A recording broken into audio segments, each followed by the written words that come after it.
Mr. Carpenter, welcome to the Border Zone again.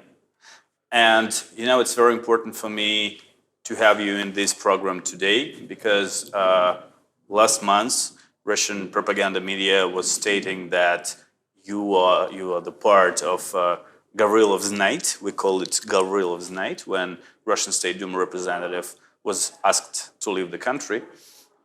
When you came here the last time to the conference, first of all, did Mr. Saakashvili invite you? It is the first question because it's a message distributed in Russian media.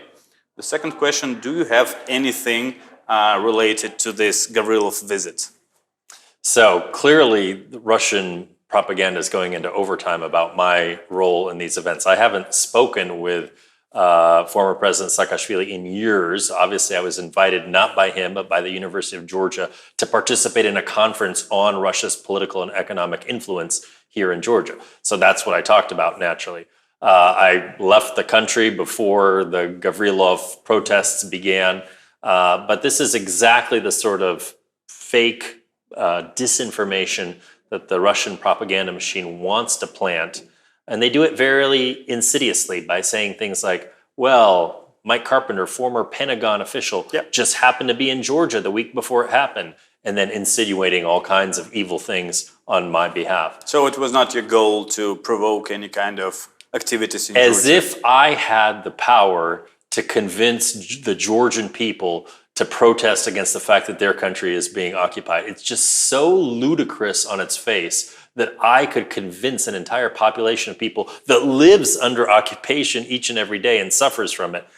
It's crazy, but this is exactly the sort of stuff they try to, I think, more for their own population in Russia than for here in Georgia. For sure. You came in a very difficult period again. We have provocations on the so-called border with South Ossetia for a month. And actually, it's very dangerous. The situation is tense. What will be, because it's a never-ending story. We don't see any end. And actually, we see 1.5 kilometers of Georgian territory occupied again week before. So do you have any understanding of how it could be, I don't know, solved or at least countered by Georgian government, by international community? These statements, is there any sense in these statements from DC or Europe? Well, first of all, what is the Russian aim here with this? It's clearly there's a strategic goal behind this borderization policy. It's to try to communicate to the Georgian people that do whatever they like, Russia will control them at the end of the day. Russia can do whatever it wants, whenever it wants. That's the message. And when the international community is silent the way it is, issuing a meek little statement from an embassy here or there without any follow-up, policy-wise, without any consequences, without any real leverage being applied against Moscow, of course they're going to continue with this. It's funny how this issue has fallen into a vacuum compared to what happens in Donbass or what happens elsewhere. And we should continue to highlight what happens in Ukraine. But this is an important issue, and facts are happening on the ground. People's homes are being destroyed, their livelihoods are being destroyed, and it merits just a simple statement from the embassy here or from a couple officials in Europe. That's not going to be enough. According to your understanding, why sanctions are not on the table in regard with Georgia? We have it in regard with Ukraine, but Georgia is not in the list, never. It's a very good question. And the reason has to do with the fact that sanctions were never contemplated in the aftermath of the 2008 war, which is a big mistake, I think, on the part of both the United States and the European Union. So it couldn't be discussed now. But it could be discussed now. That's the point. Unfortunately, we have this process, the Geneva discussions, which sort of provide the illusion of a process to resolve the war and the conflict. But in fact, they don't do anything other than provide that illusion. And so that takes the energy away from a discussion, which is where it rightly should be, on whether to apply sanctions or other types of pressure on Russia. What should be done to put this sanctions, for example, topic on the table in Washington, D.C.? What should be done? I don't know. First of all, the issue needs to be elevated. It needs to be elevated by the government here. They need to make an issue of this, not in Geneva, but in Western capitals. And then, the United States and Germany and France and the UK, they also need to pick this up and be seized with this issue. According to your understanding, it's not taking place at the moment. I mean, such kind of job from government of Georgia and DC. Well, it starts, well, it has to be so I'll put it this way. The embassy of the government of Georgia in DC does talk about this issue and does raise it and does send out alerts to people about what's happening on the ground. But in order for the issue to have resonance, it needs to be a political issue. It needs to be one that is raised as one of the first points in any discussion between governments. And then it'll have more traction. It is not. To my understanding, well, I'm not in government anymore, Yeah, but to my understanding, this is not being raised with the same level of intensity as, say, Ukraine raises issues with regards to what's happening in the Donbass or Crimea. Don't you think that such kind of silence, let's say, on behalf of, yeah, there were some statements from State Department, but anyway, no concrete actions against this aggression in Georgia, is it connected anyway with the policy of White House? For example, the last statement of President Trump about getting back Mr. Putin to J8, J7. Yeah. So is it connected? Clearly, it is connected because this administration under Trump does not want to antagonize Russia. Just to the contrary, as you pointed out, they want to appease the Putin regime. They want to bring Russia back into the G8 without any preconditions. Trump has also suspended now U.S. military assistance to Ukraine for unknown reasons. And so they're going soft on Russia, clearly at a time where Russia is becoming more aggressive. And so, yes, these two things are linked. Maybe the embassy here is doing the right thing, and they're not aware entirely of what the discussions are within the White House, but clearly this is part of a coordinated strategy. Is it relations between Russia and the United States of America, what we discuss, or only Trump administration and Vladimir Putin? Well, that's a position of United States? It's a very good question because these are the sorts of issues that, for example, led to the resignation of Jim Mattis from the Pentagon.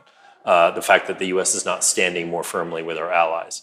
But it is clearly an issue of Donald Trump, and it is an issue of his inner circle within the White House. And they control government. So if the other agencies of government are not on board, if Secretary Pompeo is not on board, then he could face the same fate as Rex Tillerson. Would you say that at the moment relations between Russia and the United States are, I don't know, better, good, normal, where, I don't know, it's going to be normal or something like this positive? No. Actually, relations between Russia and the United States are tense. If you look at opinion polls, U.S. opinion of the Putin regime, Russian opinion of the United States, except among Russian youth. Russian youth actually have very high opinions of the United States, something like 60% of 18 to 25-year-olds. But overall, the opinions are bad. The rhetoric is, especially in Moscow, but also in the U.S., is fairly heated. So despite Trump's attempts to appease Putin, the underlying realities are that the relationship is quite tense.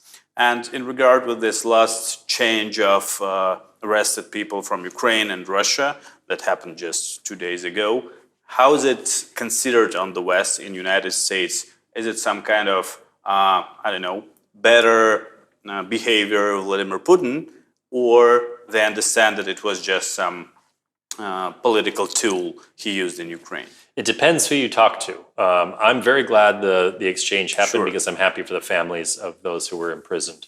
But, I'm not naive that this is going to lead to some sort of end of the war. I think there are some who are clinging to that belief. And I think from Trump's perspective, he clearly, through his tweets and through his statements on this, has shown that he wants for Ukraine to do a deal with Russia. I don't see the leverage in place. I don't see the dynamics there to lead to a resolution, but that's what the Trump administration would love for the issue of the Donbass to go away. Could it be some good step for relations to move forward? I mean, U.S. and Russia. Look, if the conflict in the Donbass were resolved such that Russian troops withdrew and there was an amicable agreement to say, for example, give equal rights to the Russian language, I would be all in favor. That would be wonderful. But if we're talking about an agreement where the occupied parts of the Donbass turn into something like Republika Srpska in Bosnia, that is not an agreement that will protect Ukraine's sovereignty. But the question is, Vladimir Putin is called, I don't know, criminal. He's like persecuted on the West for some killings in Great Britain and Germany a few weeks ago, and etc. And the West call him terrorist from time to time. I mean, Russian government. So is it possible, even if the conflict on Donbass will be resolved, to get back to some normal relations between the West and Vladimir Putin? Well, I would put it this way. The conflict in the Donbass is the key to the improvement of the West's relations with Russia, as it should be. But again, I'm very skeptical that we're anywhere near a resolution to that conflict. So if we hypothetically got to that scenario where we were able to resolve this and protect Ukraine's sovereignty, then in fact, I would be the first person to advocate for lifting some sanctions on Russia. But we're just not anywhere near that point. Understood. I think the last question, how do you evaluate the current activities in Russia? I think you checked the news about elections in Moscow and other cities, and we see there that some oppositional representative won and take in charge in Moscow Duma, Yes. Moscow City Duma. So is it some kind of, in parallel with these prisoners, is it connected? And can we say that Russian regime, Vladimir Putin, is trying to show his, democratic change in his mind? I mean, elections, prisoners, and etc.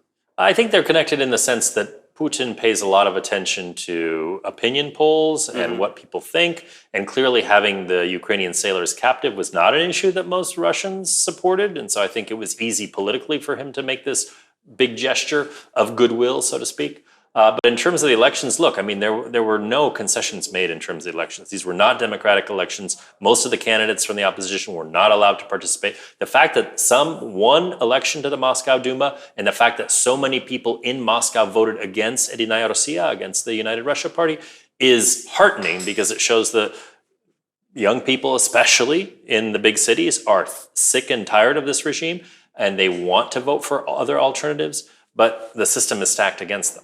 But it's civil society that is still very strong and expressing its opinions.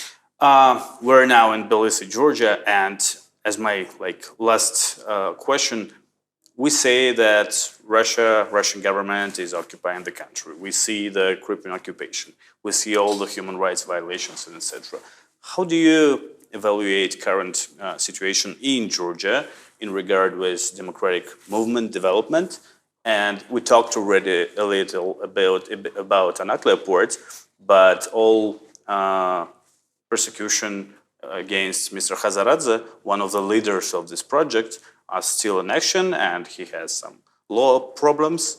How do you evaluate current situation in this country? Yeah, well, I wouldn't focus on specifics, but if you look at the big picture, you look at the fact that some of the major independent TV stations are now changing ownership. There's less pluralism in broadcast TV. If you look at the judiciary, unfortunately, the problems persist with allegations of corruption and of political motivation in terms of some of the cases that are brought to the Georgian courts. And so if you look at democratic development, there's a number of serious issues. Not issues that are new to Georgia. These are issues that have been there in the past, but that combined, the effect could be such that, we could see a worrying trend in the future. And so I think it's incumbent on the West to monitor very closely democratic developments here because, we're worried about the institution, not just in Georgia, we're worried in other places too. But here, some of these trend lines, media, judiciary especially, are ones that are concerning. What exactly could be done to make the West, the Western community, talk more about Georgia and its problems? Because I don't see that it's on the table like in many capitals. I don't mean the government, maybe some other tools.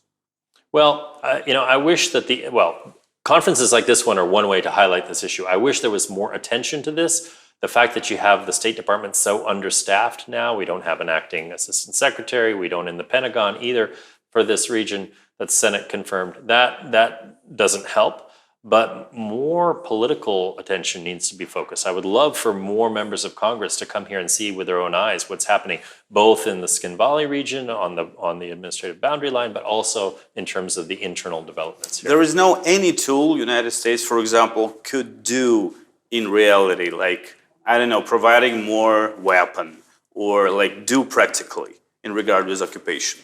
Well, yes, there is. I mean, we launched a huge defense training and readiness program with the Georgian military back when I was in the Pentagon. It continues to this day, and we could be building on that by doing more, by expanding it, by providing. But it's not stopping the Kremlin from going further. No, and that will require a significant escalation of costs. So this, what Russia sees in terms of military to military cooperation here in Georgia, it does not like. And that's a form of consequence or cost, if you like. But in addition to that, you have to really think about some sanctions tools, other types of tools that would impose costs for the continuing aggression, especially on the administrative boundary line. Understood. Thanks a lot, and thank you again for coming to Georgia. And I hope that in 3 days, as it was before, we will not be blamed for some activities in Georgia against occupation. I won't say we won't be. Thank you. Yeah, thanks.